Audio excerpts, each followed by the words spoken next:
So this is great. We have Mariana joining us. So slightly different style of project management, and far more closely related, I think, to kind of the events industry and the creative industry. But why I also wanted Mariana to come along is because for her, the value of project management is really in the flexibility that it gives her for the type of lifestyle she wants to lead now and into the future. So I thought that this would be a really, really interesting conversation to talk around. So Mariana, I don't think I warned you, but we always start with a few quick fire questions just to make sure that you're human and you're one of us. So the idea is that you just answer as the first answer that pops into your head and as quickly as you can. Okay. Are you ready?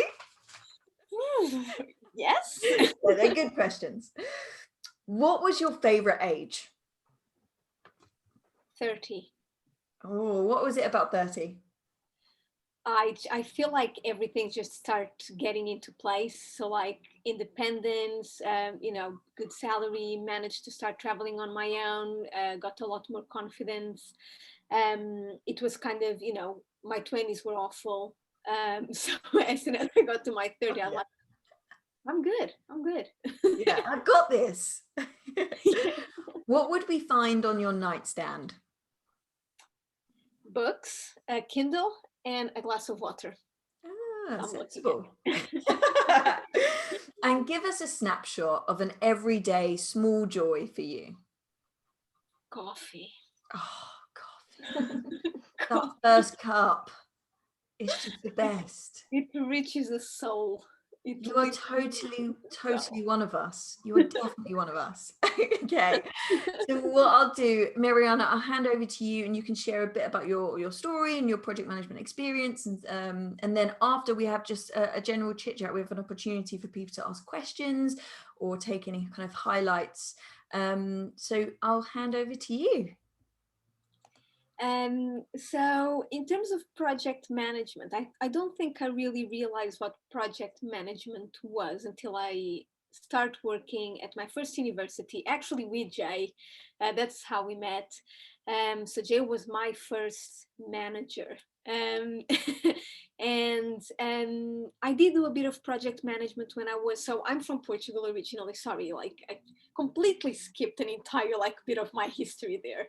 So I come from Portugal, and I did, in my high school, I studied like in Portugal, what they say sciences, includes biology, chemistry, failed, it was great. And then decided to go and study dance because it was something I was really passionate about. And as I was doing my undergraduate degree in dance, there was a couple of modules on event management and project management.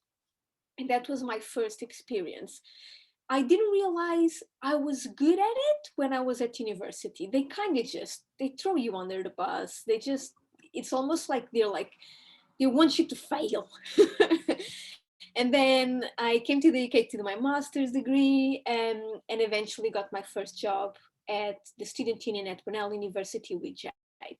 And it started on a temporary role as an events assistant. And I mean, I was so excited about it. So I had done my master's degree, and then I worked at Pizza Express so I could stay in the UK. And then suddenly I got put in front of, first of all, I had the desk. I was like, oh, I've got my own desk. So that might sound like super stupid, but for me, I was like, I've got my own desk and I've got my own computer. And the process was really interesting because I got to do like the nitty bit, of event stuff, like actually, oh, okay, we need to put a table here. We need, power plugs. We need this, we need that. And then I learned a lot, and I learned a lot about the operational bit of what it was to like do an event and do a project in a way that I'd never done before. And I realized that I'd been doing events on my own and developing a lot of skills way before I got into that job. And then eventually Jay left and I got other managers, and they were all kind of focused on different things. So I think Jay really gave me kind of like the expertise on the operational bit. Like I, at a certain point, was called the spreadsheet queen at Brunel, because everything was color coded. Everything was like, there was columns for dates. There was all of this stuff.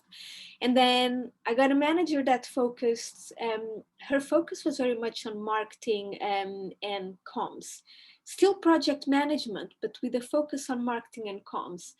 And that was really interesting to experience, because my focus had been on the operational bit. And then it was an incredible mindset change, because I realized that the operational bit had to go alongside with talking with comms teams and advertising projects and the events and everything. And then she left. I don't know if you remember her, Jay. Her name was Harpreet. And then I got another manager who was very much focused on the people side, on the volunteers. And she saw something in me that I didn't see at all in myself, which was dealing with people, being really good at getting people involved.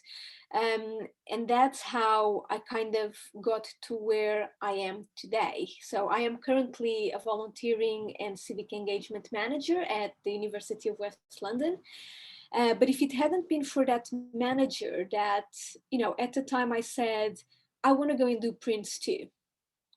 And I wasn't allowed. So she didn't authorize the budget for me to go and do prints too. And she said, I'll authorize your budget to go and do a volunteering management course with leadership endorsement, with ILM endorsement. And I was like, but that's not what I want to do. I want to do prints too.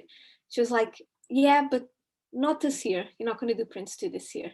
And I was so offended, right? I was so upset. And I went to do the volunteering management workshop, leadership course thing. And I came back and I was like, how did you know? How did you know that this should be my focus? And she was just like, because I saw you working with people, and you need to work with people because you are amazing at the operational bit. You had all of that. You are good at realizing when you need to communicate with, with the different departments and how you need to advertise stuff. But what you never noticed was that you were really good at working with people and getting people involved. And then, no matter how much I told you, you never believed me. So I had to send you away so you could get other people to tell you that. So yeah, and then that manager eventually left, and she recommended, I take over her position, and I did. And all of that kind of gave me all of the operational experience, the comms experience, the volunteering engagement experience, until I moved to another university where I did fundraising as well. So volunteering and fundraising. And I organized mainly events that brought the local community together. So it was very much focused on working with charities, with social enterprises, with local community groups, and getting students involved. Eventually went and worked in a charity where I did, I was the general manager, did all kinds of accounting and membership income and CRM systems. And it was awful. And I ended up quitting that one without having any job ahead of me. And I quit that job because I got to a point where I was like, they're treating me like I do not deserve to be treated whatsoever. And I just quit. And I quit, and I was unemployed for 3 months. And that was scary as everything I've ever done. It was really, really scary. But it kind of gave me a bit of the opportunity to sit down every day as I was applying for jobs. And I was like, I have all of this crazy experience. Like, what do I really like? Why am I just randomly applying for jobs? Like, this is not okay. I just went through an awful period. And it kind of got me to think about, I do want to work with people, but also I'm really good at the operational bits, and I like it. I love organizing stuff. I like organizing events. I like having the overview of a project, and, I like the idea of planning it, but I like the idea of checking the impact that it had. I like to do the reports. I like to think about all of that. And eventually applied for the job where I am today. Fun there. I enjoyed that. Amazing. I think we were at questions there, Mariana. I'll kick us off just before, just whilst others are having a think about any questions they have. You mentioned not having done the Prince 2. Do you think that that has impacted you in any way in terms of the job that you do or getting jobs? I actually ended up doing Prince 2 the year after. And I ended up having to pay for it myself. So the university paid for it, but I had to sign an agreement saying that I wouldn't leave in the next 2 years, kind of thing, or otherwise I would have to pay for it. And then I ended up leaving like 6 months afterwards. So that was lovely. Well planned there, Mariana. And it's interesting because I don't think it was helpful in getting a new job. And I don't think it was helpful in working with other people in the future, because for people, which is something that no one told me, and I don't think it gets told a lot to people, is for you to be able to apply Prince 2 methodology, the entire organization has to use Prince 2 methodology. So I think it looks good on the CV, but for example, mine has expired now. And I'm just like, there's absolutely no point in doing it again, because yeah, it does look good. And I think for me, the biggest advantage of doing Prince 2 was that it gave me some perspective. Yes. So I was able to think about project management in a staged kind of, way, and thought about, the starting point and all of that. And for me, at the point that I was in my career, that was very useful. But that was very much related with where I was in my career, what I needed to learn, but not so much in the future. Like I would like, unless you want to work for organizations that use the Prince 2 model, for me, it wasn't that useful.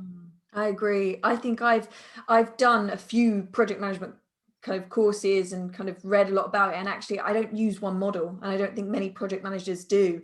You tend to take elements from each one and then apply it depending on the size of the project, what's involved, and then you just kind of model it. But that little line on your CV just shows that you've got the fundamental skills. Mariana, could you just talk around, if you're able to, the kind of flexibility that project management or your role gives you?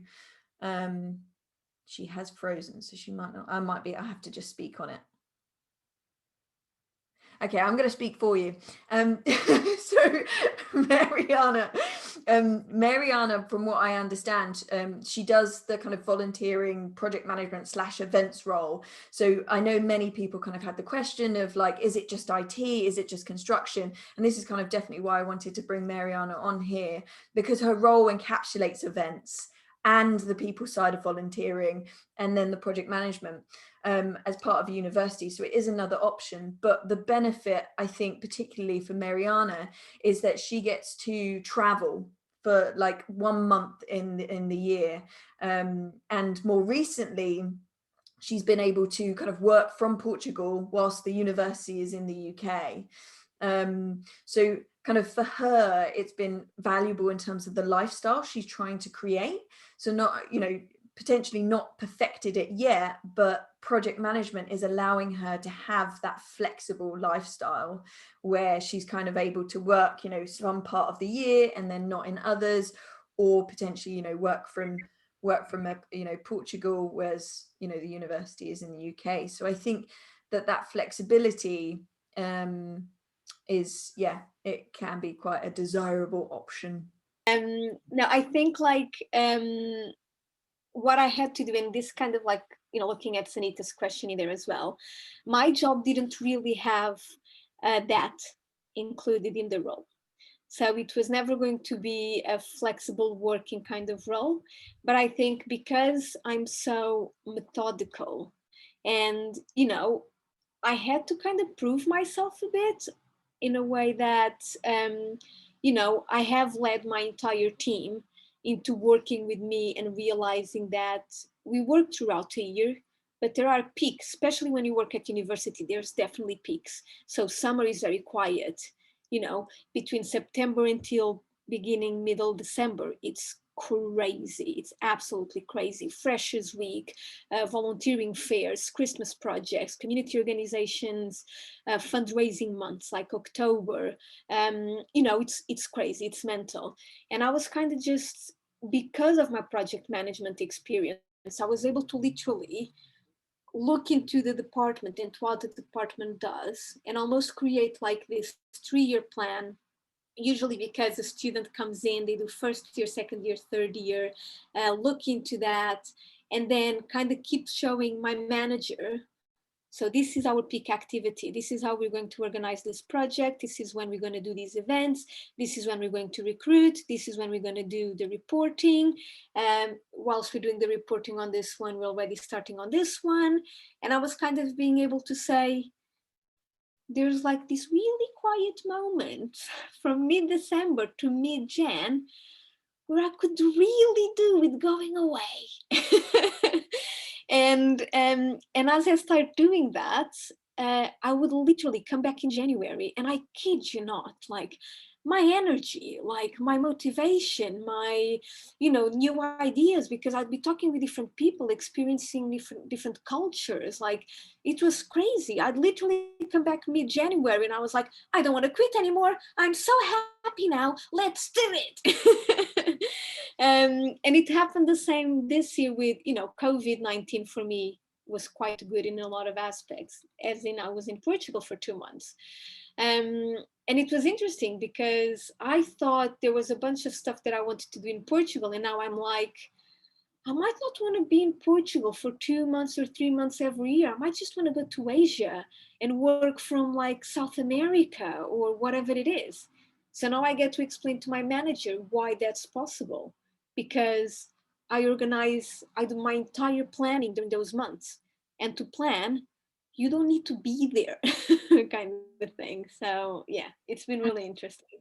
And I think that is sometimes, it depends what type of project management role you get. But I think the biggest difference for me between kind of the event manager role and the project manager role is that the project manager role is less of being on the ground. You know, as an event manager, you're in it, you're doing it, you're planning it and you're doing it.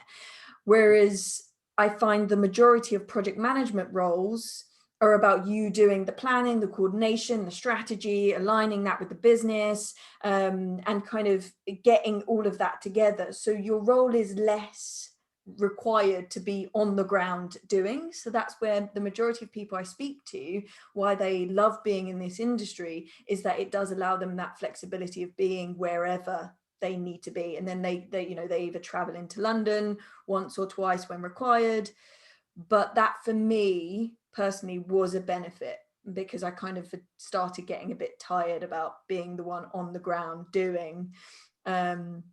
So that is something to consider, is that kind of transition and what that might mean for you in terms of flexibility of where you live or where you work. Yeah, absolutely. Any other questions or thoughts? I didn't realise that the Prince 2 expired, because you said that it ran out. So are you supposed to sort of carry on doing continual training and maintaining it, or is there sort of like a refresher course that you're supposed to do, or how does that work then? The last time I looked into that, you have like a refresher kind of course, which is not nearly as intensive as, because I mean, I don't know about, you know, if any of you has Prince 2, but it's I was so tired. But yeah, you need to do a refresher. And I think it's like a 2-day refresher where you look into, or 3-day refresher, which is like you look into the theory again and you look into the practice. And then I think you still have to do the exam though. From what I understand as well, I don't think you have to redo the APM qualification. And we are, yeah, okay, Mariana's nodding, shaking her head. I don't think that the APM one you have to redo. So that's, yeah, that was news to me as well. I didn't realize about the Prince 2. Yeah. Mariana, where, you know, that job you got at the university, Which sounds great. Where did you find it or apply? Did you apply directly to universities, or is that? So there's a website that I can probably look into and send to Jay afterwards as well. I think, but I do think it's called jobs.ac.uk. That is a general one. And I mean, you can find jobs at universities from across the entire world. I mean, I keep looking at jobs in New Zealand. So, you know, because I just want to move there. That's my thing. I just want to move there. But The Guardian has some as well. Okay. And surprising from my area, though, because I really wanted to continue to work with people and with volunteers and with students as well. Because for me, it's a lot about what I've noticed is that, I don't know how this is going to sound, but you know, I mean it in a good way. It's almost like people are my project. And I kind of realized that because it was all about helping others develop their skills, helping others get experience. And because of that is basically what I get to do with volunteering and developing volunteering projects. I was able to apply on websites like third sector jobs, charity jobs as well. But there are so many organizations, and I mean so many organizations that look for project managers in those websites as well. So during my 3 months of unemployment, it was third sector jobs, Guardian jobs, charity jobs, jobs.ac.uk. I did them all. Great, thanks. It's, at the moment, we're looking around to try and change because, you know, in the event industry, there's a bit of a dead one. So it's good to see other website where you can actually transferable skills. The fantastic word, yeah. Oh, trust me, That's exactly what we want, Veronique. Transferable skills. Apparently, yes. Yes, you know, we have to believe that. Otherwise, we have to retrain, apparently. It's interesting because I have those conversations with a lot of my students. So a lot of my students at the university, they actually come from disadvantaged backgrounds, which is another reason why I love my university so much. And a lot of them are parents. They are the first ones in their families to go to university. A lot of them are like in their second career as well. So like they have a completely different lifestyle than what stereotypical we would say it's a first year student. I mean, a first year student can be whatever they are, but stereotypical, we think about 18-year-old kiddos going to university. Actually, a lot of my first year students, you know, are single mothers or parents or fathers that are changing their career. And it's really interesting because they come to me and they say, you know, I want to do this and I want to change career, but, you know, this is why I'm at university because I need to retrain. And I'm like, okay, but what, you know, look, like, show me, like, tell me about what have you done? And they gave me all of this list of jobs, of volunteering opportunities, of placements, of stuff that you're doing. And I was just like we need to talk about this, because one thing is you telling me that you want to retrain and you are changing your career, and that's absolutely fine if you want to change area. But let's talk about what you already know and why you're not talking about it when you go to job interviews. And they just sit there with me and they just go like, yeah, but I have nothing to say. And I was like, how don't you have nothing to say? Like everything you've done, like you just need to learn how to say, you know, how to talk about your communication skills. So, you know, you might have been working in, you know, building, okay, that's fine. Okay, but what you've gained from working in a team, from actually following strict instructions and, you know, helping build whatever you were helping build, like your time management, your, you know, all of that stuff is just stuff that's people forget that they can talk about it and just apply it to the job. And maybe it's because I've applied for more than like 200 jobs in this country, right? But every time that I had to go into a new job, I literally looked into the job description. And, you know, let's say that I was applying for an event management job and all my experience was in volunteering, right? And they were talking about, you know, time management. I would literally look into the role description and I would then say, okay, So all I've done was about, getting students involved in volunteering, but actually this experience can be very easily transferred and applied to what you mentioned in your role description when it comes to planning events. Because in order to get the right amount of volunteers and in terms of recruiting them, interviewing them, training them, all of that gave me experience of managing my time, managing their time, and then managing the event that I was doing with the volunteers. And this can be applied to your role description. And it's like, until I was able to look into the new role description and what I'd done and talk about it in that way, I was not getting any jobs. And that was my first month of unemployment. It was me being like, what am I doing? Like, why can't I even get an interview? I was not even getting answers. I was just like, I'm gonna die eating bread and water, you know. But yeah, it's for me, it's one of the most fulfilling things is getting to, sit down with students and being like, you already have so much going for you. And it is tough to sell yourself. I can't sell myself for a living, honestly, it's awful. But it's just like, just think about it, everything you've done, and write down those skills and then look into the role description and talk literally do lines. How can you transfer this? And then create paragraphs of that. That's been incredibly useful for me. And I still have those paragraphs in an Excel spreadsheet that I still use every time I apply for jobs. It's great. Brilliant. Amazing. Nadine, thank you so much for sharing. Mariana, thank you for joining us today. She's frozen again. I hope she can hear me. I was just thanking you, Mariana. Am I back? Okay. Can I just say one last thing just before we all go? Because it's really interesting. Well, thank you so much, everyone, for everything you've said. I just think one thing that I always like to stress out is that I come across, and I think, Zanita and Jay know this, I come across as like this, positive energy and, all of that. And it's, I love it because I am naturally very enthusiastic and, very happy and bubbly. But one of the things that I find really interesting is that, it's not always been like this. I am at a good place right now, more or less. There's obviously parts that are never that good. But I mean, when I was working at the University of Portsmouth, I literally went through depression. At my charity, when I quit my job, I was getting there again. And I was like, absolutely not. I'm not going to do this to myself again.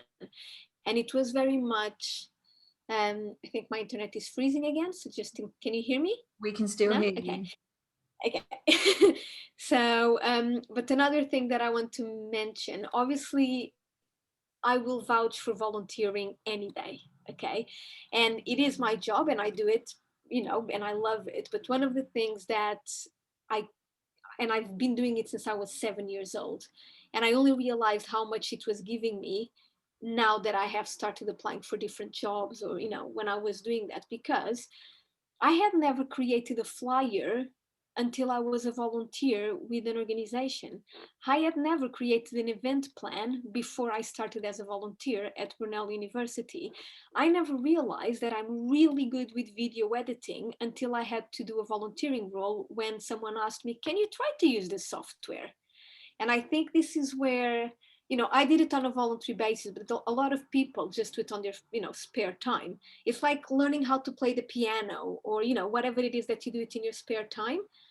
Like a lot of the stuff that I currently do, I learned in my spare time as a volunteer, helping other people, just because I was curious and I was like, what is this social media app thing that people are using? I was like,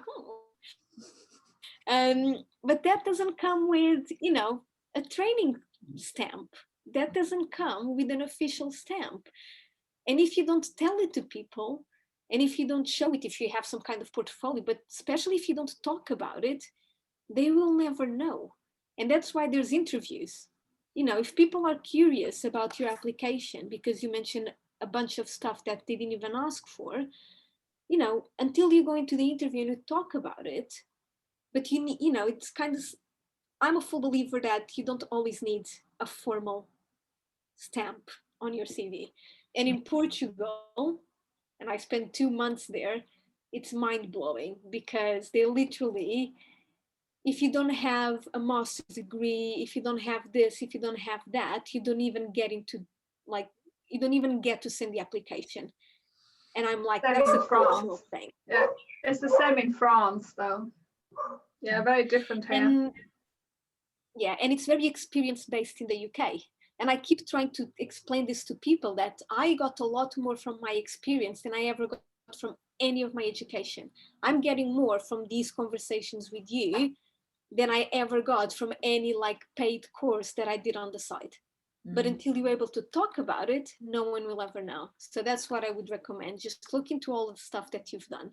Might that be, you know, these, you know, sessions, the people you meet, all of that has an impact. And until we're able to put it in our mental spreadsheet and be like, oh, okay, so I get these skills from here. I get this knowledge from here. I get this expertise from here, and talk about it.